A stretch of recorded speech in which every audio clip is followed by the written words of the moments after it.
Hello बच्चों, कैसे हैं? एक नंबर। चलिए, हम भी बहुत अच्छे हैं और अगला लेक्चर लेके आ गए हैं केमिकल काइनेटिक्स का सेकंड लेक्चर। ठीक है, तो छोटा सा चैप्टर है केमिकल काइनेटिक्स, जल्दी जल्दी हम लोग पढ़ने वाले हैं इसको। फर्स्ट लेक्चर हमने अपलोड कर दिया, अगर आपने फर्स्ट नहीं देखा है तो पहले फर्स्ट देखें और फिर सेकंड पे आए। ठीक है, तो चलिए सेकंड लेक्चर में हम आपको लास्ट लेक्चर में जाते जाते पढ़ा रहे थे factors affecting the rate of chemical reaction, यानी रेट ऑफ केमिकल रिएक्शन को प्रभावित करने वाले फैक्टर्स। कौन कौन फैक्टर है जो उसको कम या ज्यादा कर सकते हैं? What is rate of chemical reaction? तो concentration of product, change in concentration of product या रिएक्टेंट डिवाइडेड बाय टाइम कर दो तो आ जाएगा रेट ऑफ केमिकल रिएक्शन। इतना आपने देखा था। दो प्रकार के रेट होते हैं, average rate, instantaneous rate. Average rate में डेल्टा यूज होता है और इंस्टेंटेनियस रेट में डी यूज होता है। बस इतना ध्यान रखना था। ओके, चलो, तो क्या क्या फैक्टर्स है? पहला है concentration of reactant. Concentration of reactant, तो कंसंट्रेशन ऑफ रिएक्टेंट बढ़ाने से रेट ऑफ केमिकल रिएक्शन बढ़ता है, बट ये कोई जरूरी नहीं है हमेशा 100%, कभी कभी नहीं भी बढ़ता है। इसको एक्सप्लेन किया जाएगा रेट लॉ में। ठीक है, रेट लॉ भी हम लोग पढ़ेंगे तो उसमें एक्सप्लेन किया जाएगा। ठीक है, तो ऐसा लिख सकते हो तुम कि rate of reaction increases with increase in concentration। ठीक है, but it is not always true।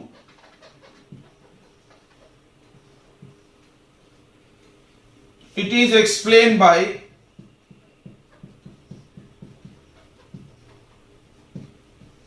अभी हम लोग रेट लॉ पढ़ेंगे, उसी ने बताया था कि कब डिपेंड करेगा कब नहीं करेगा, देखना पड़ेगा।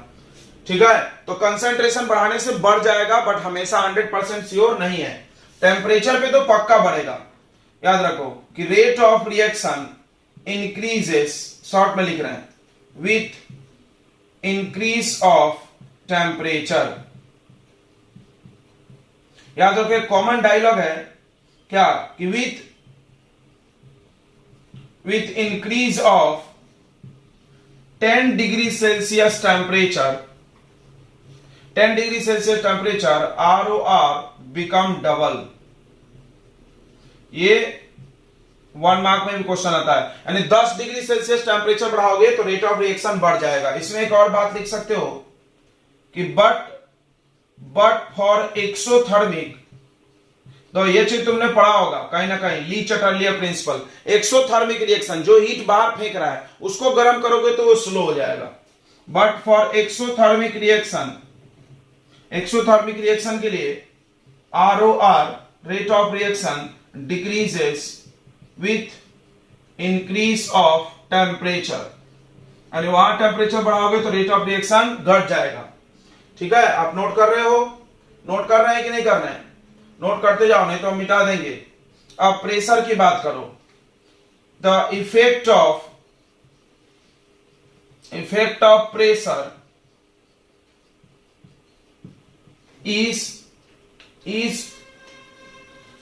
Effect of pressure occurs for gaseous reaction, for gaseous reactants, gaseous reactant के लिए। ठीक है, अगर प्रेशर इंक्रीज करोगे तो ROR भी इंक्रीज हो जाएगा, लेकिन रिएक्टेंट होना चाहिए गैस। चलो आगे बढ़ते हैं, अभी हम लोग ऊपर का मिटा दें। अब बात करते हैं कैटलिस्ट की। नोट कर लिया आपने? जल्दी से फटाफट नोट करते जाएं। अब बात करते हैं कैटलिस्ट की। कैटलिस्ट क्या होता है? द सब्सटेंस, वैसा सब्सटेंस जो रेट ऑफ केमिकल रिएक्शन को बढ़ा दे बिना खुद में कोई केमिकल चेंज लाए।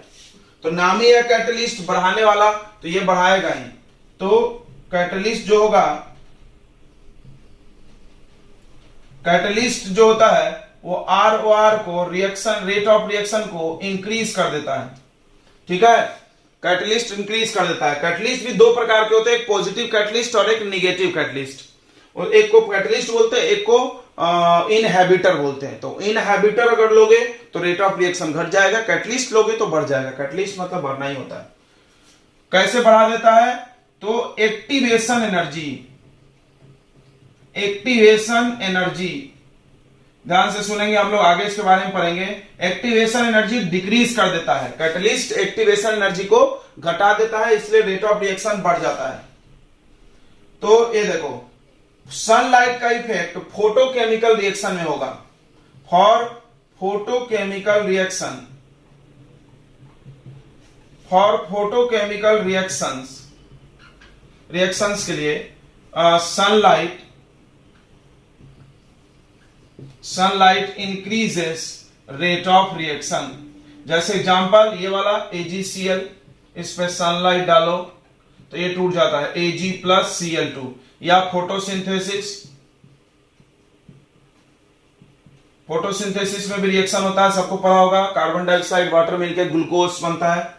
तो वो सभी रिएक्शन में सनलाइट का इफेक्ट पड़ेगा, और सनलाइट बढ़े ज्यादा डालोगे तो रेट ऑफ रिएक्शन भी बढ़ जाएगा। ओके बच्चों, तो चलो अगला बात करते हैं सरफेस एरिया।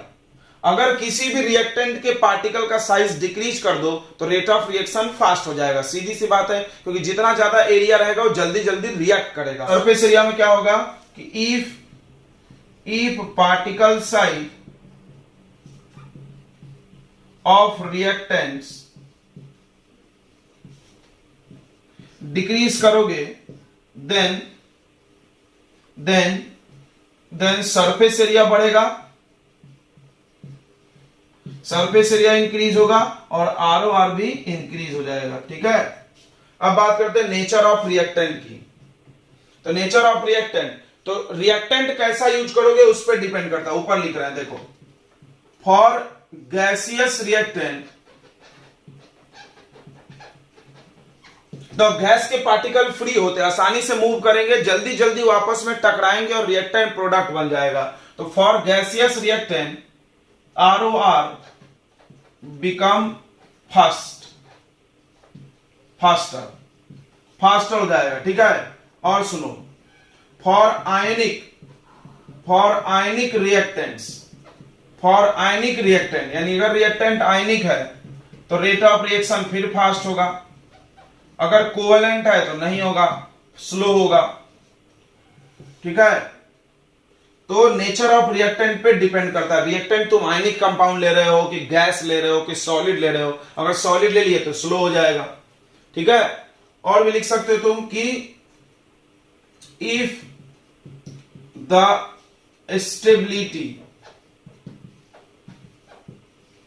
या bond strength, stability bond strength से दिखाई जाती है, जिसका बॉन्ड का ताकत ज्यादा है वो स्टेबल है। इफ द स्टेबिलिटी या bond strength of reactant is more, अगर उसका बॉन्ड स्ट्रेंथ और स्टेबिलिटी ज्यादा है, then rate of reaction is less, तो रेट ऑफ रिएक्शन कम होगा, जल्दी बॉन्ड नहीं टूटेगा तो रिएक्शन फास्ट नहीं होगा।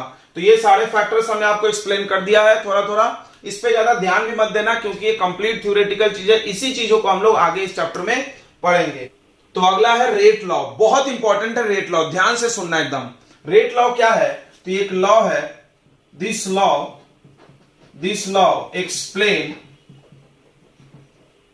explain the dependence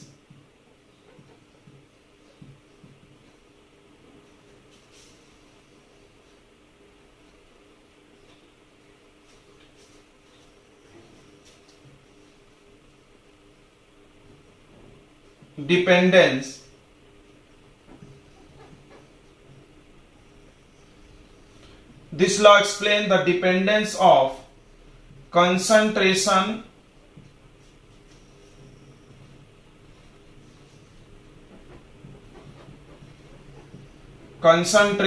of reactants on rate of chemical reaction या rate of reaction। यानी इस लॉ ने बताया था कि rate of reaction concentration of reactant पे डिपेंड करता है। ठीक है, कैसे, तो देखो हमारे पास एक रिएक्टेंट है, वो प्रोडक्ट में बन रहा है, तो इन्होंने क्या बोला था कि the rate of chemical reaction is directly proportional to concentration of reactant, और इसका पावर होगा ऑर्डर, इसका पावर क्या होगा, ऑर्डर ऑफ रिएक्शन। ठीक है, और ध्यान समझेंगे, 1 मिनट में आ जाएगा समझ में। रेट इक्वल टू, ये प्रोपोर्शनल साइन हटाए तो कांस्टेंट लगा दिए के कंसंट्रेशन ऑफ रिएक्टेंट रहने दिए और इसका पावर ऑर्डर। ओके, कितना डिपेंड है वो डिसाइड होता है एक्सपेरिमेंटली, ठीक है। तो the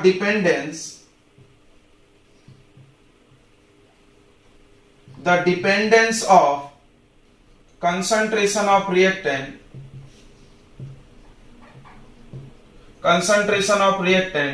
is determined experimentally। Okay, ठीक है, ध्यान से समझेंगे। जैसे कि एग्जांपल हम लेते हैं, मेरे पास एक रिएक्टेंट है ए और बी, दो रिएक्टेंट है।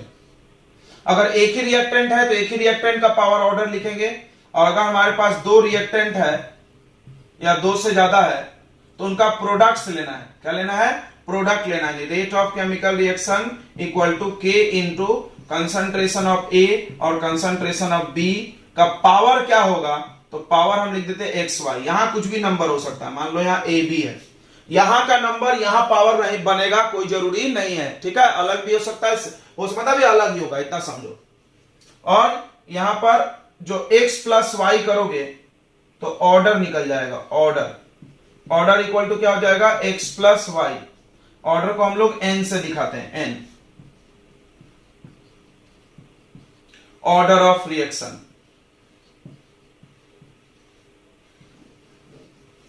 और यहां पे लिख लो the value of n is determined experimentally.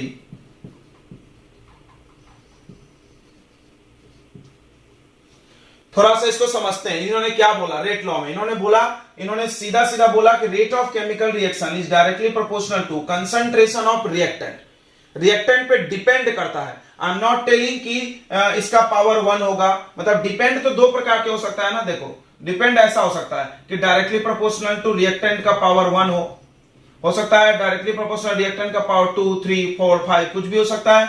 तो इन्होंने ये नहीं बोला कि कितना पावर होगा, इन्होंने ये भी नहीं बोला कि यहां का नंबर पावर बनेगा, कुछ भी नहीं बोला। इन्होंने बोला डिपेंड करता है। अब वो कितना डिपेंड करता है वो आपको एक्सपेरिमेंटली निकालना पड़ेगा। कैसे निकालना पड़ेगा एक्सपेरिमेंटली? एक एग्जांपल हम तुमको समझाते हैं। देखो एक एग्जांपल, जैसे मेरे पास एक रिएक्शन है 2a प्लस बी, इससे मिलके बन रहा है c। तो ऐसा देखा गया, देखो ध्यान समझना, ऐसा देखा गया कि अगर इफ कंसंट्रेशन ऑफ ए को हमने डबल किया, ध्यान समझना एक चीज, हमने ए को क्या कर दिया? डबल कर दिया। रिएक्शन चल रहा है, हम उसमें चले गए, मान लो ए पहले से 10 मोल था, हम उसको 20 मोल कर दिए। उसके बाद हमने देखा कि रेट ऑफ रिएक्शन डबल ही हुआ। ध्यान से समझो, हमने कंसंट्रेशन डबल किया तो रेट ऑफ रिएक्शन भी डबल हुआ। मतलब ये जितना टाइम्स बढ़ा रहे वो इतना ही टाइम्स बढ़ेगा। अगर हम इसको 3 टाइम्स बढ़ाए तो ये 3 टाइम्स बढ़ेगा, ठीक है। और क्या देखा गया कि अगर हम B का कंसंट्रेशन डबल किए, तो रेट ऑफ रिएक्शन ये 4 टाइम्स हो गया। ध्यान से समझना, हम अपने मन से बोल रहे हैं, ये रेट ऑफ रिएक्शन 4 टाइम्स हो गया। तो हम ऐसा एक्सपेरिमेंट करके देखें।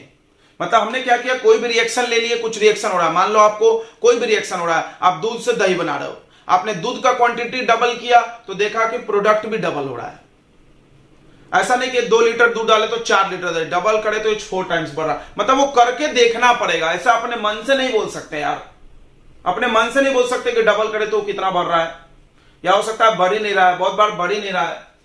तो देखो, तो क्या होगा, हमने ए का क्वांटिटी डबल किया तो देखा रेट ऑफ रिएक्शन भी डबल हुआ, बी को डबल किए तो रेट ऑफ रिएक्शन 4 टाइम्स बढ़ गया। इसका मतलब बताओ, इसका मतलब जो रेट ऑफ रिएक्शन है वो is equal to K into ए पे कितना डिपेंड कर रहा है? ए का पावर 1, कोई सोच रहा होगा 2, नहीं, पावर 1। देखो ये 2 टाइम्स तो ये 2 टाइम्स, ये 4 टाइम्स तो ये 4 टाइम्स। समझ में आया?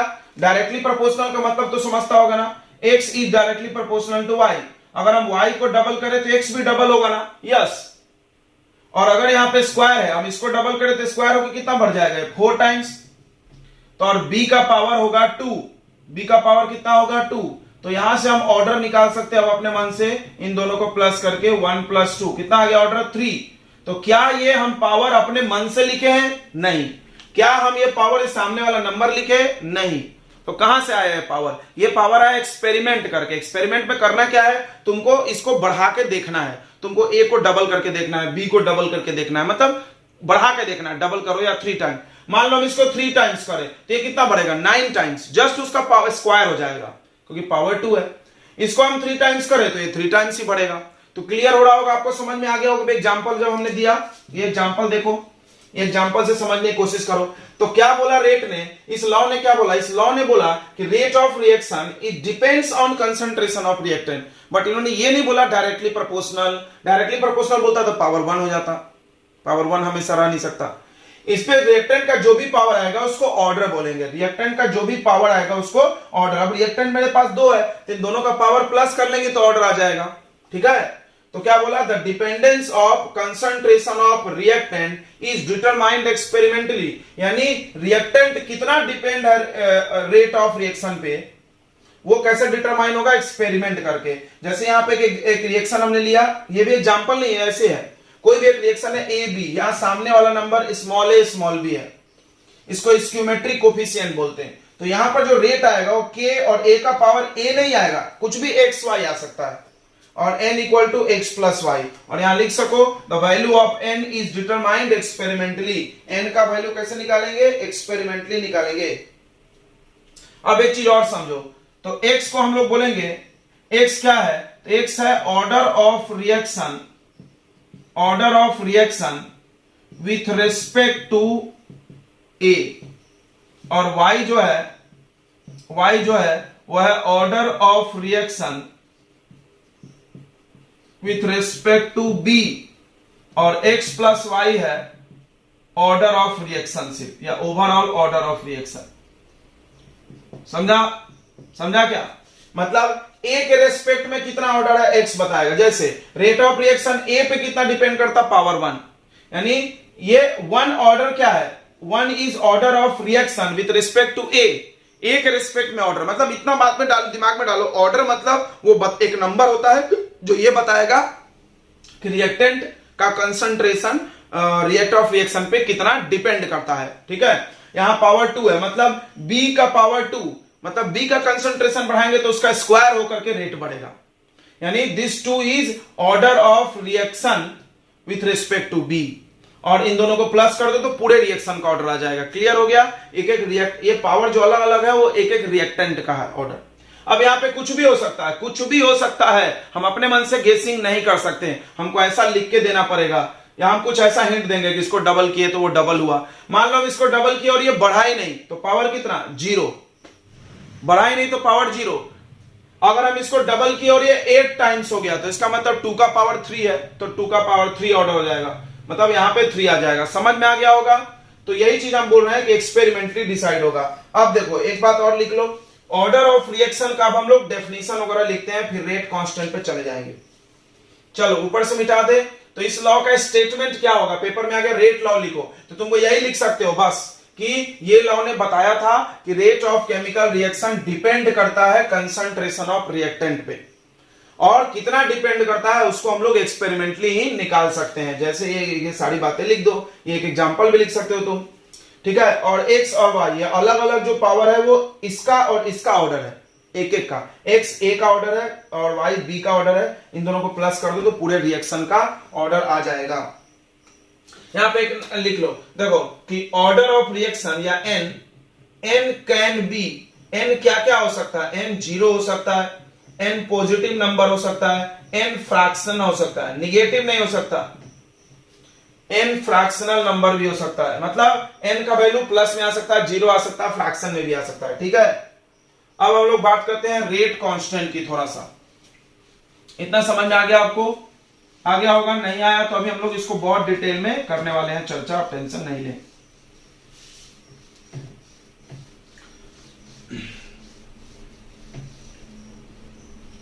तो हम लोग थोड़ा सा ऑर्डर ऑफ रिएक्शन को और पढ़ते हैं, ऑर्डर ऑफ रिएक्शन। तो ऑर्डर ऑफ रिएक्शन का सिंबल n है, कोई कोई डेल्टा एन भी लिखता है। ये कैसे होता है ध्यान से सुनेंगे। जैसे मेरे पास A प्लस बी है, इससे कुछ प्रोडक्ट बना, C का कोई मतलब नहीं है लिखने का, प्रोडक्ट का तो हम लोग कंसंट्रेशन ले नहीं रहे, ले नहीं सकते क्या, कभी भी ले सकते हैं, बट रिएक्टेंट पे बात की गई तो हम लोग रिएक्टेंट की बात करेंगे। अब यहां पे कुछ भी नंबर A B है तो ध्यान से सुनो, तो हम लोग इसका जब रेट ऑफ रिएक्शन लिखेंगे या रेट बस, तो is equal to K into concentration of A और कंसंट्रेशन ऑफ B का पावर X और Y। अब हम इन दोनों को प्लस कर देंगे तो ऑर्डर आ जाएगा, ऑर्डर ये जो पावर है उसका सम कर दो, यानी order of reaction N equal to X plus Y। इसको क्या बोलते हैं, इसको बोलते हैं रेट एक्सप्रेशन। इसको क्या बोलते हैं, रेट एक्सप्रेशन। समझता होगा मैथ्स पढ़ते होगे तो, रेट का फार्मूला है तो रेट एक्सप्रेशन। तो ऑर्डर ऑफ रिएक्शन का डेफिनेशन क्या होगा, ध्यान से सुनना, द सम ऑफ, ये आता है 1 मार्क में, लिख लो, the sum of powers of concentration of reactants. The sum of powers, ये सम ऑफ है, क्या सम है, पावर है, किसका, concentration of reactants in the rate expression of rate law. मतलब रेट लॉ का जो रेट का फार्मूला है, ये रेट लॉ है ना, रेट लॉ नहीं बोला था ना कि ऐसा लिखो, उसमें जो रेट का एक्सप्रेशन है उससे निकलता है, is called order of reaction, is called order of reaction. इतनी बात समझ में आ गई। अगली बात हम तुमको अभी बताए थे कि ऑर्डर ऑफ रिएक्शन में बी जीरो, पॉजिटिव और फ्रैक्शन। जीरो हो सकता है, पॉजिटिव हो सकता है और फ्रैक्शनल हो सकता है। चलो इसका हम लोग एक एक एग्जांपल देख लेंगे। ऑर्डर ऑफ रिएक्शन समझ में आ गया ना, क्या होता है ऑर्डर ऑफ रिएक्शन, ये पावर का सम। और ऑर्डर ऑफ रिएक्शन निकाला कैसे जाता है ये भी लिख लो, क्या कि order of reaction can not determined by us, हम लोग अपने मन से निकाल नहीं सकते हैं। Order of reaction is determined experimentally, experiment करना होगा, मतलब रिएक्टेंट को बढ़ा के देखना होगा कि रेट कितना बढ़ रहा है, ठीक है। अब ये जो x और y है, x क्या है order with respect to a और y क्या है order with respect to b, वो मे और may not equal to a and b, यानी a और b के इक्वल हो भी सकता है, नहीं भी हो सकता। देखो ऐसा कसम नहीं खाना है कि हमेशा चेंज करके लिखना है, कभी कभी सेम हो जाता है, ठीक है। अपने मन से हम नहीं बोल सकते कब सेम होगा कब क्या होगा। तो देख लो क्या लिख लेगा आप लोग, order of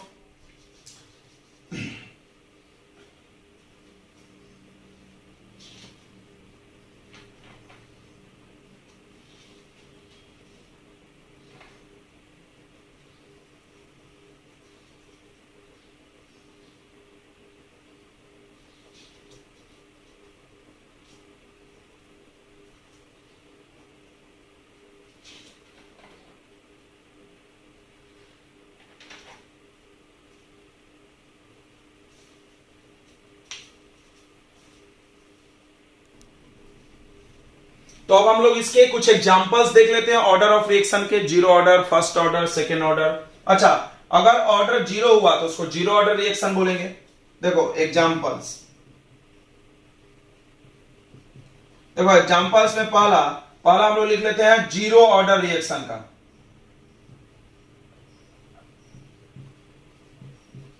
zero order reaction यानी जिसका ऑर्डर कितना होगा, जीरो, जिसका ऑर्डर जीरो होगा। ध्यान से देखना एग्जांपल, जैसे हमारे पास एक रिएक्शन है H2 प्लस Cl2, इसको सनलाइट दो तो ये रिएक्शन करके बनाता है 2HCl। देखो बैलेंस होना चाहिए केमिकल रिएक्शन हमेशा।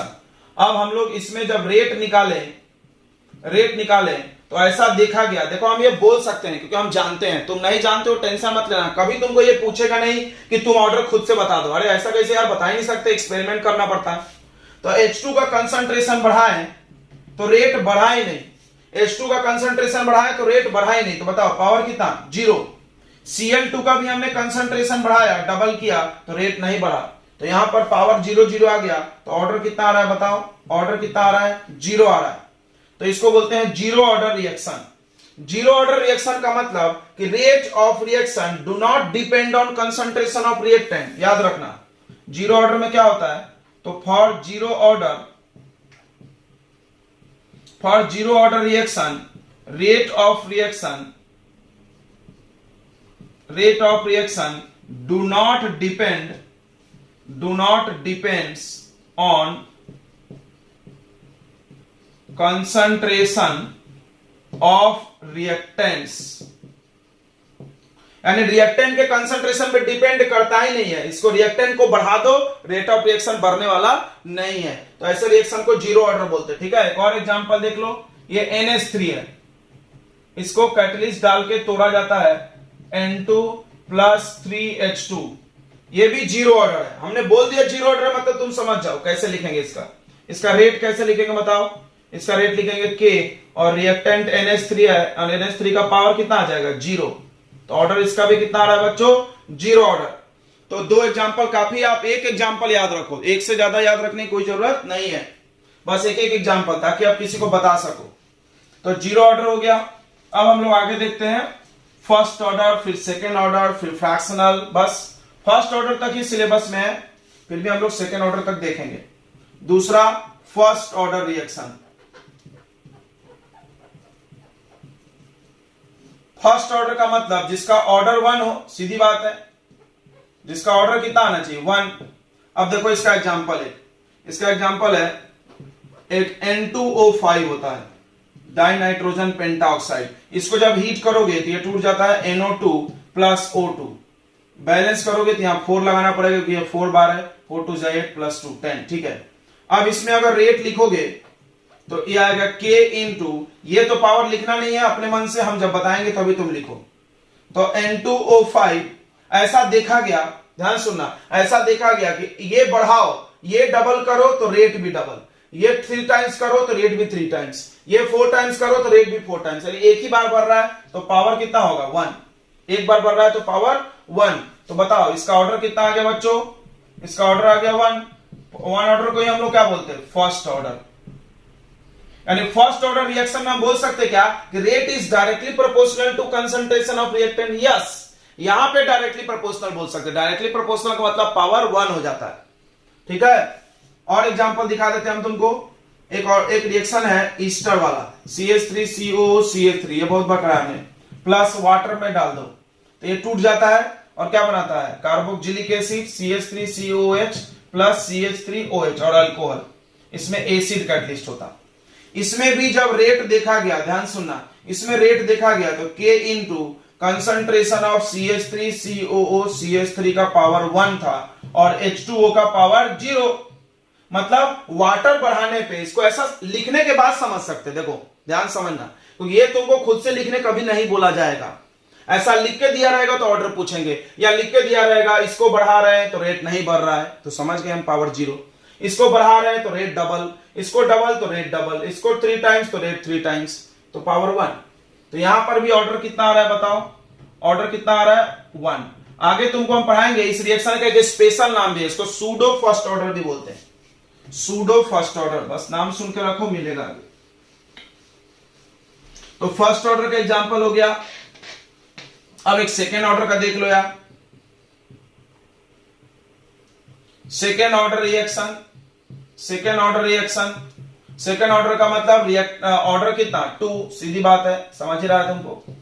ऑर्डर 2, एग्जांपल देखो H2 + I2, H2 + Cl2 zero order था, H2 + I2 2HI। इसका जब रेट निकाला गया तो ऐसा हुआ, K × कंसंट्रेशन ऑफ H2 का पावर 1 था और कंसंट्रेशन ऑफ I2 का भी पावर कितना था, 1 था। समझ रहा है, तो अब देखो ये दोनों 1 1 है, ये दोनों 1 1 है, मतलब ऑर्डर कितना आ जाएगा, 2। ऑर्डर कितना आ जाएगा बच्चों बताओ, ऑर्डर आ जाएगा इसका 2, 1 + 1 2। अब तुमको दिख रहा होगा कि इसमें यहां का नंबर इसके पावर बन गया, तो ये दुर्भाग्य है, सौभाग्य, जो भी बोलो, हमेशा ऐसा होता नहीं है। तुम ऐसा बोल नहीं सकते यार ये कब का ऐसा होगा, हम तुमको सब बताएंगे कब होगा कब नहीं होगा। ओके, तो सेकेंड ऑर्डर का एक एग्जांपल काफी है। अब एक फ्रैक्शन देख लें। फ्रैक्शन, तुमने नंबर्स तो बहुत देखा। फ्रैक्शनल ऑर्डर, फ्रैक्शनल ऑर्डर देखो,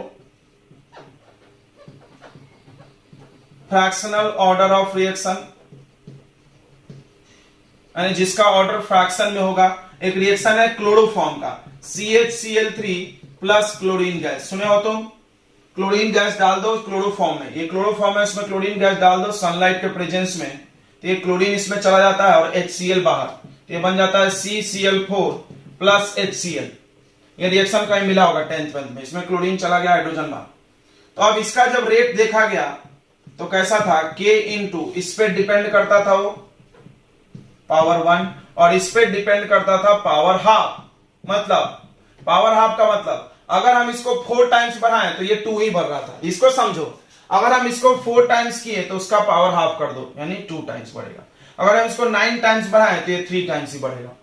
तो अब यहां पर जब तुम ऑर्डर निकालोगे तो फ्रैक्शन में आ जाएगा 1 प्लस हाफ, 2 1 जा 2, 3/2 फ्रैक्शन।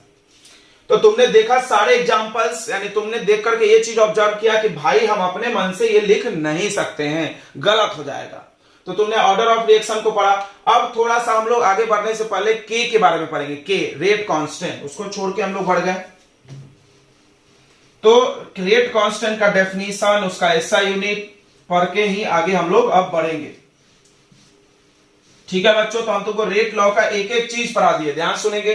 रेट लॉ क्या है फिर से सुन के चलते हैं। रेट लॉ ने क्या बोला था? रेट लॉ ने बोला था कि rate of chemical reaction depend करेगा कंसंट्रेशन ऑफ रिएक्टेंट पे, बट ये नहीं बोला था कि कितना कैसा, ऐसा नहीं बोला था। अब ऐसा बताया गया कि कितना डिपेंड करेगा उसको आप एक्सपेरिमेंटली ही निकाल सकते हो। बाद में उसमें प्रोपोर्शनल साइन हटा के कांस्टेंट लगा दिए और वो पावर को बोले ऑर्डर, जितने रिएक्टेंट का पावर उसको मिला के ऑर्डर बोल दिए और बोले ऑर्डर एक्सपेरिमेंटली निकलेगा, और एक्सपेरिमेंट कर करके निकाला गया। जो भी रिएक्शन का ऑर्डर चाहिए उसका एक्सपेरिमेंट करो, रिएक्शन कराओ, डबल डबल करके देखो कितना बढ़ रहा है, उससे पता चल जाएगा। ठीक है, चलो तो अगला हम लोग पढ़ रहे हैं रेट कांस्टेंट। सबका डेफिनेशन, यूनिट यूनिट सब। रेट कांस्टेंट यानी के, रेट कांस्टेंट यानी के। अब रेट कांस्टेंट के लिए हम लोग ऐसा लिख सकते, देखो तो rate of reaction is equal to K into concentration of A का पावर ऑर्डर, ये पढ़े तुमने? यस, पावर रिएक्टेंट का जो होगा वही ऑर्डर होता है।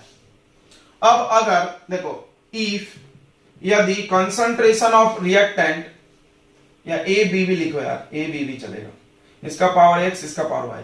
अगर कंसंट्रेशन ऑफ ए और कंसंट्रेशन ऑफ बी यानी रिएक्टेंट को मान लो 1, कंसंट्रेशन यूनिट क्या होता है? मोल पर लीटर, यानी इसका कंसंट्रेशन 1 कर दो तो 1 का पावर x और 1 का पावर y 1 ही होगा।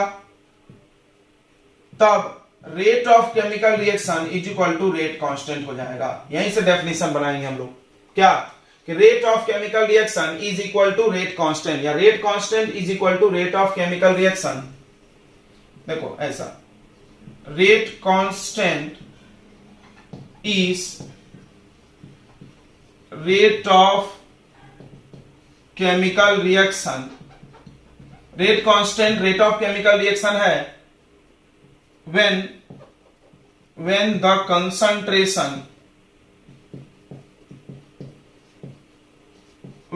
concentration of all reactants, जितने भी रिएक्टेंट्स हैं, is unity,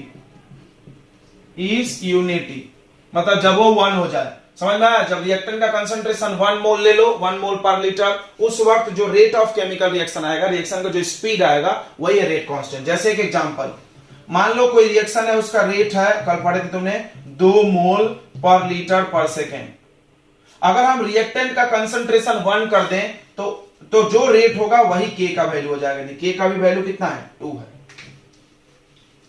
ठीक है, समझ में आ गया होगा। अब हम लोग बात करेंगे यूनिट ऑफ के।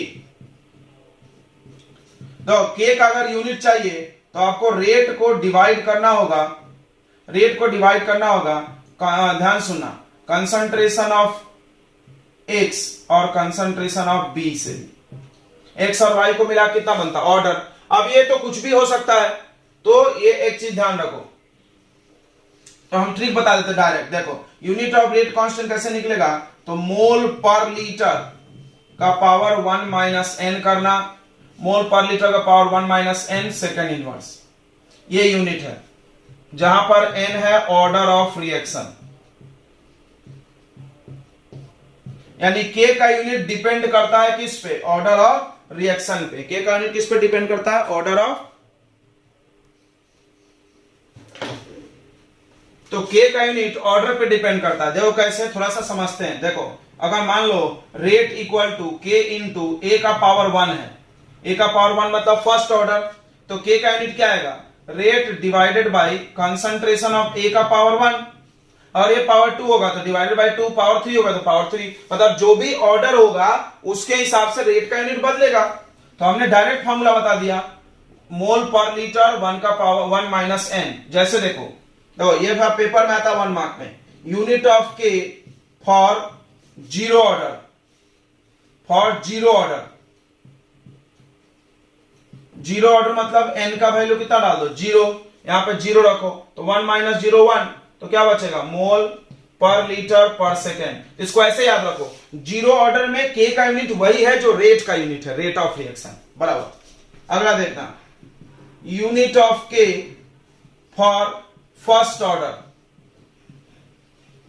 यानी n equal to 1, n equal to 1 के लिए क्या होगा, मोल पर लीटर। ध्यान सुनो, यहां पे 1 रख दो, 1 माइनस 1 जीरो, 1 माइनस 1 जीरो, किसी भी चीज का पावर जीरो कितना होता है, 1, नहीं समझा। दो मोल पर लीटर है, इसका पावर 1 माइनस 1 सेकेंड इनवर्स। ये तो पावर जीरो हो गया, किसी भी चीज का पावर जीरो 1 होता है, यानी 1 हो गया, हटा दो इसको, तो क्या बचा, सेकेंड इनवर्स। ये बहुत इंपॉर्टेंट है।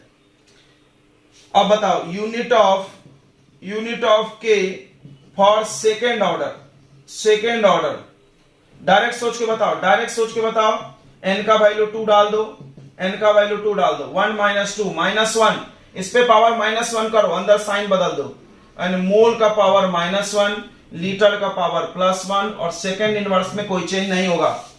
तो इसका मतलब k का यूनिट देख करके भी तुम ऑर्डर का ज्ञान ले सकते हो। वाओ ग्रेट, यानी एक हिंट तो हमको मिला कि अगर क्वेश्चन में या कोई भी कॉन्सेप्ट में k का यूनिट ऐसा लिखा है तो हम समझ जाएंगे जीरो ऑर्डर है, ये लिखा है तो हम समझ जाएंगे फर्स्ट ऑर्डर है, ये लिखा है तो हम समझ जाएंगे सेकंड ऑर्डर है। यानी k के यूनिट से आप ऑर्डर का ज्ञान ले सकते हो।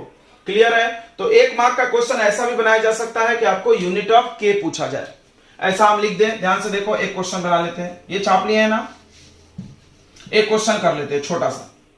क्या क्वेश्चन है अपने पास? क्वेश्चन क्या है कि मेरे पास कोई एक रिएक्शन है, ए बी से प्रोडक्ट बन रहा है और उसका रेट का फॉर्मूला दिया हुआ है K into concentration of A का पावर 1/2 और कंसंट्रेशन ऑफ B का power 2। Find unit of K। बताओ कैसे निकालोगे? फार्मूला अपने पास, पहले ऑर्डर निकाल लो, n मतलब ऑर्डर। ऑर्डर कैसे होता है? इनका पावर का सम। ध्यान से समझना, ये दिया हुआ है, देखो ये क्वेश्चन में दिया हुआ है, क्योंकि तुम अपने मन से थोड़ी कर सकते यार। तो ये दिया हुआ है, तो ये 2 प्लस हाफ, ये 2 1 जा 2 प्लस 1 कितना आ रहा है बताओ, 2 2 जा 4 प्लस 1 5/2 आ गया है। अब निकाल लो यूनिट ऑफ के। यूनिट ऑफ के कैसे? मोल पर लीटर का पावर 1 माइनस 5/2 और सेकेंड इनवर्स, ये 2 1 जा 2 माइनस 5 कितना आ रहा है, मोल पर लीटर का पावर, ये देखो 2 माइनस हो गया तो माइनस 3/2। अब अंदर ला लो, तो ये मोल का पावर आ गया माइनस 3/2, लीटर का पावर ऐड होता है ना मल्टीप्लाई में, नहीं सॉरी पावर मल्टीप्लाई होता है, पावर मल्टीप्लाई होगा तो माइनस माइनस प्लस 3/2 और सेकेंड इनवर्स। ये तुम्हारा आंसर। क्लियर हो गया? ऐसे क्वेश्चन बनाए जा सकते हैं। यहां हम ऐसे इसको बना सकते थे, तो हम रेट नहीं देके हम ऐसा बोल सकते थे, देखो ऐसा बोल सकते थे कि ए को हमने डबल किया तो रेट हो गया, समझ ही क्या होगा, रेट हो गया 4 टाइम्स, और ए को हमने, बी को हमने डबल किया तो रेट नो चेंज या डू नॉट चेंज। तो बताओ तुम ऑर्डर कैसे निकालते? मिटा दे, क्वेश्चन खुद से बनाओ, मिटा दे दो। तो अब बताओ, अब क्या लिखोगे? तुम अपने मन से सोचो, rate equal to K into ए को डबल तो ये 4 टाइम्स, तो ए का पावर कितना है, 2 है। बी को बढ़ाए तो ये बढ़ा ही नहीं, मतलब पावर 0, नहीं बढ़ा तो 0, बढ़ा तो मतलब जितना बढ़ा उस हिसाब से। अब n का वैल्यू 2 और सेकेंड ऑर्डर के लिए ये तो लिखा हुआ है आंसर। तो ऐसे क्वेश्चन हो सकते हैं 1 मार्क के, सब छोटे क्वेश्चन है। तो हम उम्मीद करते हैं कि आपको हमने क्या क्या सिखा दिया, बोलो सिखा दिए ना। रेट लॉ क्या है, कैसा होता है, ऑर्डर ऑफ रिएक्शन क्या है और कैसे निकाला जाएगा, उस पर कैसे क्वेश्चन आ सकते हैं। ऑर्डर ऑफ रिएक्शन पे खैर बहुत क्वेश्चन बनाए जाते हैं, अभी हम आपको सिखाएंगे 3 मेथड ऑर्डर ऑफ रिएक्शन निकालने के, वो भी एनसीईआरटी में, उसमें बहुत क्वेश्चन है। उसके बाद हमने आपको पढ़ा दिया रेट कांस्टेंट और उसके अलग अलग यूनिट। ठीक है बच्चों, तो चलो आगे बढ़ते हैं। अब आगे बढ़ना हम लोग को इंटीग्रेटेड रेट, बहुत इंटरेस्टिंग है। चैप्टर का आधा हिस्सा हम लोगों ने लगभग खत्म कर दिया, अब आधे हिस्से बचे हुए हैं, तो आगे बढ़ते हैं।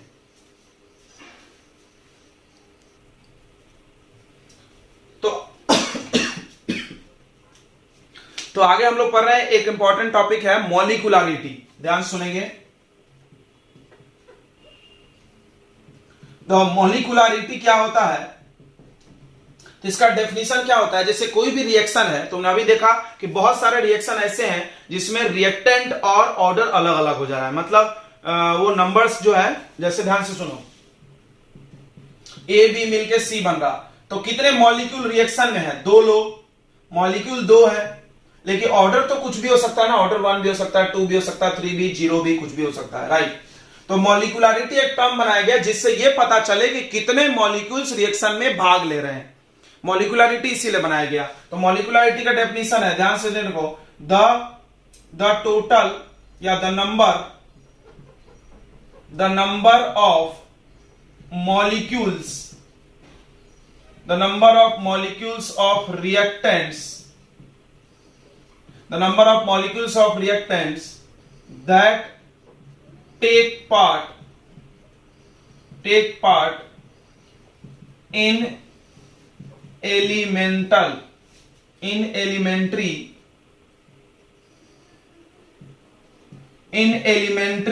chemical reaction। ध्यान सुना, अब एलिमेंट्री क्या होता है, तो सिंगल स्टेप, वो ऐसा रिएक्शन जो एक ही स्टेप में खत्म हो जाए, उसको क्या बोलते हैं, एलिमेंट्री केमिकल रिएक्शन। जैसे ध्यान से समझना, जैसे मेरे पास 2A प्लस B है, इससे कुछ प्रोडक्ट बन रहा है, तो इसका मॉलिक्यूलरिटी कितना होगा, ध्यान से सुनना, इसका मॉलिक्यूलरिटी होगा, कितने रिएक्टेंट भाग लिए, 2 + 1 यानी 3, डायरेक्ट निकाल सकते हैं मॉलिक्यूलरिटी, इसमें कुछ एक्सपेरिमेंटल करने की जरूरत नहीं है। यानी मॉलिक्यूलरिटी को तुम सीधे शब्दों में बोल सकते हो कि जितने रिएक्टेंट भाग लिए केमिकल रिएक्शन में, बट वो रिएक्शन सिंगल स्टेप वाला होना चाहिए, बहुत सारे स्टेप वाला नहीं। अभी हम इसके बारे में थोड़ा सा पढ़ाएंगे, ध्यान सुनो, आगे सुनो एक बार। एक कॉन्सेप्ट है, जैसे कोई भी केमिकल रिएक्शन होता कैसे है, थोड़ा सा इसको समझेंगे। तो इसको बताया था कोलिजन थ्योरी ने। कोलिजन थ्योरी क्या बोला था, कोलिजन थ्योरी ने बोला था कि रिएक्टेंट्स जो होते हैं, रिएक्टेंट्स कोलाइड करते आपस में, कोलाइड टुगेदर, और इससे क्या बनता है, प्रोडक्ट बनता है।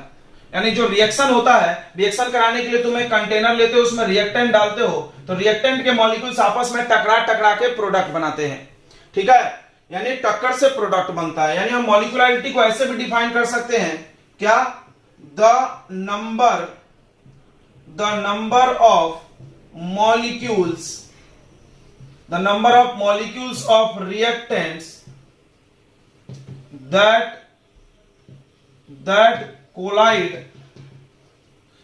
collide together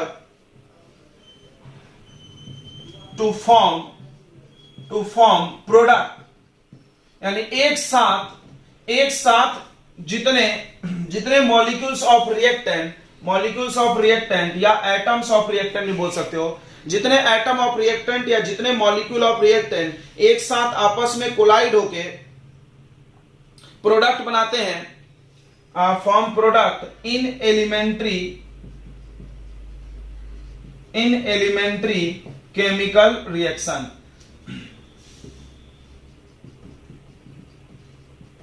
is called molecularity.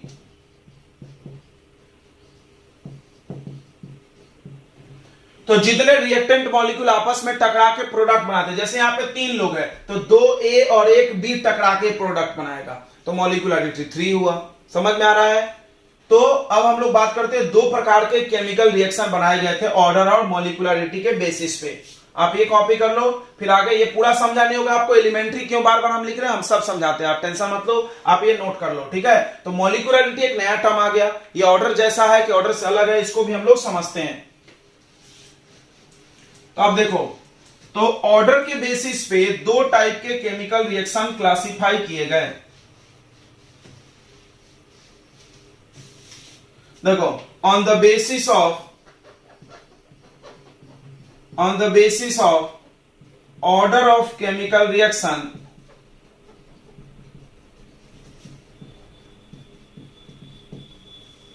there are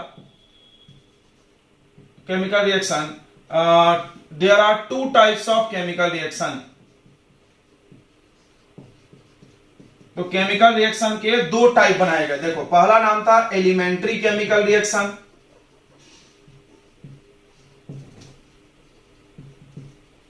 elementary chemical reaction, और दूसरा था complex chemical reaction.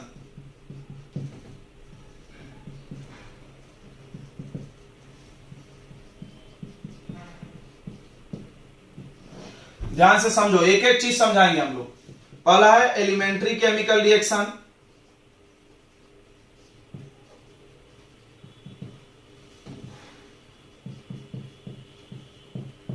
Elementary chemical reaction का क्या मतलब है, तो वैसा केमिकल रिएक्शन जो एक स्टेप में कंप्लीट हो जाए, उसमें कोई ज्यादा स्टेप नहीं होगा। The reaction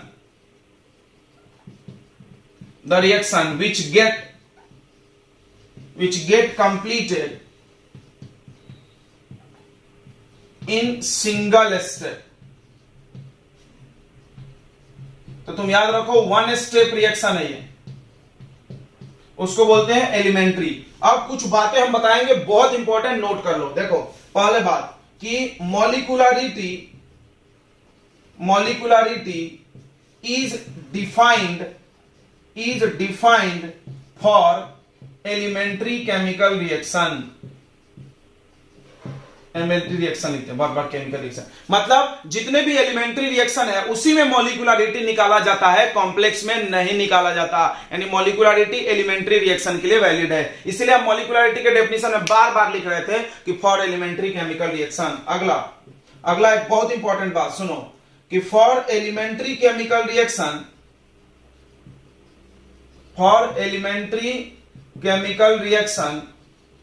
elementary chemical reaction के लिए जो ऑर्डर होगा वो इक्वल होगा मॉलिक्यूलरिटी के।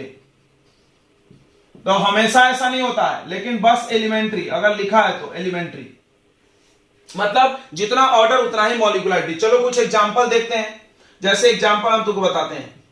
तो अब तुम अपने दिमाग से सोचना है इन्होंने किया क्या, केमिस्ट्री बनाने वालों ने बहुत टेक्निक लगाया, बहुत सिंपल सा टेक्निक हम तुमको बताते हैं पूरा पढ़ने के बाद समरी। जैसे हमने एक रिएक्शन देखा था H2 + I2 gives 2HI, और यहां पर जो रेट तुमने देखा था वो रेट देखा था K × H2 का पावर 1 और I2 का भी पावर 1। तो यहां पे ऑर्डर कितना आया था बताओ, 2, और मॉलिक्यूलरिटी भी कितना आएगा 2। मॉलिक्यूलरिटी में किसको गिनते हैं, रिएक्टेंट को गिन लेते हैं, ये सामने का नंबर ही लेते हैं उसमें। देखो ऑर्डर में सामने का नंबर होगा कोई जरूरी नहीं है, लेकिन इसमें होगा। अब एक बात तुमको हम दिमाग में डालते हैं, सुनो। हुआ क्या कि कुछ केमिकल रिएक्शन ऐसे थे जिनका ये जो पावर था वो सामने वाले नंबर से मिलता था, और बहुत कुछ ऐसे थे जिनका ये पावर नहीं मिलता था। तो इन्होंने दो नाम दे दिया, ढन ढन क्या। तो ऐसे रिएक्शन जिसके ये सामने वाले नंबर पावर बन गए उनका नाम एलिमेंट्री, और ऐसे रिएक्शन जिनके सामने का नंबर पावर नहीं बने उनका नाम कॉम्प्लेक्स। यही चीज किया गया है। ओके, क्यों? क्योंकि इन्होंने बार बार बोला कि एलिमेंट्री केमिकल रिएक्शन के लिए ऑर्डर और मॉलिक्यूलरिटी इक्वल। इसका मतलब जितने लोग यहां भाग लेंगे रिएक्शन में, हमने क्या बताया, मॉलिक्यूलरिटी के दो डेफिनेशन बताया। एक number of molecules of reactant present in elementary chemical reaction. Elementary chemical reaction में प्रेजेंट, ये एलिमेंट्री केमिकल रिएक्शन है, तभी ऐसा हुआ है। अगर ऐसा हो रहा है तो समझो एलिमेंट्री है, बात खत्म। और तुमको ऑर्डर और मॉलिक्यूलरिटी दोनों सेम दिया है तो समझ जाओ एलिमेंट्री है। तो एलिमेंट्री केमिकल रिएक्शन में जितने रिएक्टेंट प्रेजेंट है उसको हम लोग क्या बोलेंगे, उसका मॉलिक्यूलरिटी बोलेंगे। समझ में आया? और या हम ऐसे ही बोल सकते हैं जितने मॉलिक्यूल्स आपस में टकरा के प्रोडक्ट बनाए। अब सोचो HI बनाने के लिए कितने लोग टकराए होंगे, एक हाइड्रोजन मॉलिक्यूल, एक आयोडीन मॉलिक्यूल, 2 लोग। क्या सिर्फ हाइड्रोजन अकेले ये बना सकता था? नहीं। क्या ये सिर्फ अकेले बना सकता था? नहीं। तो ये 2 लोग टकरा करके प्रोडक्ट बनाए हैं। तो एलिमेंट्री, तुमको एक बात तो समझ में आ गया कि एलिमेंट्री अगर रिएक्शन लिखा है तो ऑर्डर और मॉलिक्यूलरिटी इक्वल हो जाएगा। चलो कुछ और एग्जांपल देखते हैं। बहुत सारे एलिमेंट्री रिएक्शन, वैसे रिएक्शन जो एक स्टेप में खत्म हो जाए। और एलिमेंट्री में अच्छी बात क्या है, इसका ऑर्डर और मॉलिक्यूलरिटी क्या हो जाएगा बच्चों, आपस में इक्वल हो जाएगा। बहुत इंपॉर्टेंट चीज तो यही है। चलो और कुछ एग्जांपल हम आपको बताते हैं। जैसे देखो NO2 प्लस O2, इससे बनता है NO2। रिएक्शन बैलेंस होना चाहिए, अभी बैलेंस नहीं, यहां 2 लगा दो, यहां 2 लगा दो, 2 4, सही है। अब अगर हमने बोला कि ये एलिमेंट्री रिएक्शन है, अगर हमने बोल दिया कि एलिमेंट्री है, तो तुम फटाक से समझ जाओ कि इसका ऑर्डर कितना, या रेट भी लिखते जाओ यार, अच्छा होता। रेट क्या होगा बताओ, रेट होगा K इंटू NO का पावर कितना 2 और O2 का पावर कितना 1। तो ऑर्डर कितना आएगा, ऑर्डर कितना आएगा बताओ 3, और मॉलिक्यूलरिटी भी कितना आएगा 3,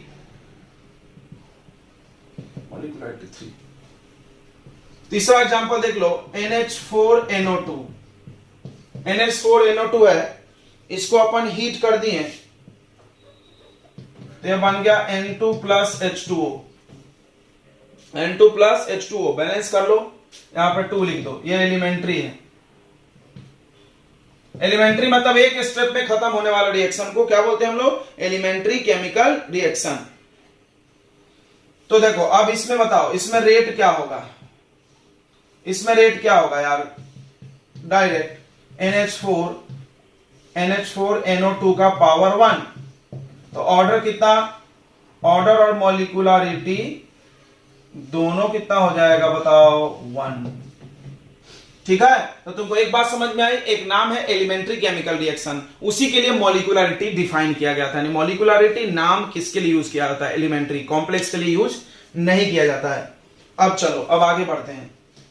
अगला है कॉम्प्लेक्स केमिकल रिएक्शन। तो देखिए अभी हम लोग थोड़ा सा रिवाइज कर लेते हैं, फिर आज का लेक्चर यही खत्म करेंगे और अगले लेक्चर में मिलेंगे। ठीक, हम लोग कॉम्प्लेक्स केमिकल रिएक्शन पढ़ेंगे, याद रखना और मेरे को याद दिलाना, नहीं तो हम भूल जाएंगे तो ठीक है, तो चलो फिर रिवाइज करते हैं। आज हमने आपको क्या क्या पढ़ा दिया, आज का लेक्चर बहुत इंपॉर्टेंट था। अगर आपने पूरा लेक्चर ध्यान से देखा है, अगर कुछ भी डाउट हो तो आप कमेंट करिए या मेरे को पर्सनल व्हाट्सएप नंबर पे मैसेज करिए कि सर ये चीज समझा नहीं, या एक लाइव सेशन अभी आएगा हर वीक में एक, उस लाइव सेशन में आप अपने डाउट्स पूछ सकते हैं कि सर ये ऐसा नहीं समझा, वैसा नहीं समझा।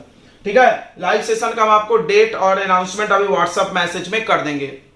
ठीक है, तो हम लोग क्या क्या पढ़े उसको जल्दी से रिवाइज कर लेते, फिर लेक्चर को करते हैं खत्म। तो हमने सबसे पहले आपको आ जाते से पढ़ाया factors affecting the rate of chemical reaction. वो पूरा थ्योरेटिकल है, पूरा बकवास, उसको छोड़ दो, बस आप एक बार पढ़ो, छोड़ दो। 7 फैक्टर है, एक बार में निपटा दो उसको, पढ़ के खत्म। उसके बाद हम लोग बात करते हैं रेट लॉ का। रेट लॉ क्या होता है, रेट लॉ ने बताया था, रेट लॉ ने क्या बताया था, रेट लॉ ने बताया था कि किसी भी रिएक्शन का जो रेट होगा वो K into concentration of reactant होगा, बट उसका पावर क्या होगा ये नहीं पता। ये पावर एक्सपेरिमेंटली निकाला जाएगा, एक्सपेरिमेंट करके, और इसी पावर के को जितने भी रिएक्टेंट है उसके पावर को अगर हम सम कर लें तो उससे एक नाम प्राप्त हुआ, उसका नाम था ऑर्डर ऑफ केमिकल रिएक्शन। ठीक है, order of chemical reaction. Order क्या क्या हो सकता है, 0 हो सकता है। 0 ऑर्डर मतलब रिएक्टेंट के कंसंट्रेशन पे, अगर ये ऑर्डर 0 हो गया तो रिएक्टेंट के कंसंट्रेशन पे रेट डिपेंड नहीं करता है। ऑर्डर 1 है तो 1 डिपेंड कर रहा, 1 टाइम्स। अगर ऑर्डर 2 है तो स्क्वायर टाइम्स, अगर ये डबल करेंगे तो 4 टाइम्स बढ़ जाएगा। उसके बाद आपको हमने पढ़ाया के के बारे में, के का डेफिनेशन और यूनिट बहुत इंपॉर्टेंट है। के का क्या यूनिट था, मोल पर लीटर का पावर 1 माइनस n, और सेकंड इनवर्स n है ऑर्डर। अलग अलग ऑर्डर के लिए के का यूनिट अलग अलग होगा। उसके बाद हमने आपको पढ़ाया ऑर्डर के बारे में, order 0 order, first order, second order, fractional order, सारे ऑर्डर हमने आपको एग्जांपल्स के साथ पढ़ाए हैं। उसके बाद आपको एक बहुत इंपॉर्टेंट कॉन्सेप्ट हमने चलते चलते दिया और नाम था मॉलिक्यूलरिटी। मॉलिक्यूलरिटी मतलब number of molecules that take place in a chemical reaction, मतलब किसी भी केमिकल रिएक्शन में जितने मॉलिक्यूल्स भाग लेते हैं उसका बोलते हैं मॉलिक्यूलरिटी। क्या बोलते हैं उसका, मॉलिक्यूलरिटी बोलते हैं बच्चों। और elementary chemical reaction, what is elementary chemical reaction, जिसका जो एक स्टेप में खत्म हो जाए। उस रिएक्शन में क्या खास बात है कि उस रिएक्शन के लिए ऑर्डर और मॉलिक्यूलरिटी इक्वल होगा। ऑर्डर और मॉलिक्यूलरिटी इक्वल, यानी उसका मॉलिक्यूलरिटी और ऑर्डर हम देख के बता सकते हैं, देख के बता सकते हैं, कुछ एक्सपेरिमेंट करने की जरूरत नहीं है। अगर एलिमेंट्री सामने वाले ने बोल दिया, know experiment, without experiment order निकल जाएगा। ओके, उसके बाद क्या पढ़ा हमने आपको, बस इतना ही चीजें पढ़ा और ये बहुत इंपॉर्टेंट है। तो अगले लेक्चर में हम लोग पढ़ेंगे कॉम्प्लेक्स केमिकल रिएक्शन, जिसमें ऑर्डर और मॉलिक्यूलरिटी आपस में इक्वल नहीं होता है। ठीक है, तो चलिए आज के लिए इतना ही और अगले लेक्चर में मिलते हैं। तब तक आप पढ़ाई करते रहिए। All the best and good luck.